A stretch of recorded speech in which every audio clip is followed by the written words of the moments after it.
I'm making this dress, I need to make some bias binding for the neckline because I decided to put a frill on the bottom of the skirt. I didn't have much fabric left for my bias strips. So you can see here I've only got these teeny tiny pieces, but I'm going to try and make some bias binding out of them anyway. I'm overlapping the strips at an angle, and then I'm going to sew them together across that diagonal edge using a very small seam allowance. I have shortened my stitch length to 1 millimetre. That means I don't have to back stitch, and then I'm just sewing directly across that edge. There should be a little overlap on each side, and if it's done correctly, you'll turn it across and you'll have a continuous strip there.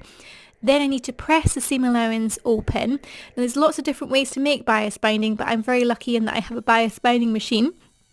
Unfortunately, I've only managed to make a really narrow bias binding, and I think it's going to be too wee for the neckline of my project. You can see here when it's turned through, it's very narrow. I did think that it would be like this, but I might switch it out for this ribbon. I'm going to see if it'll work, but hopefully the ribbon will be nice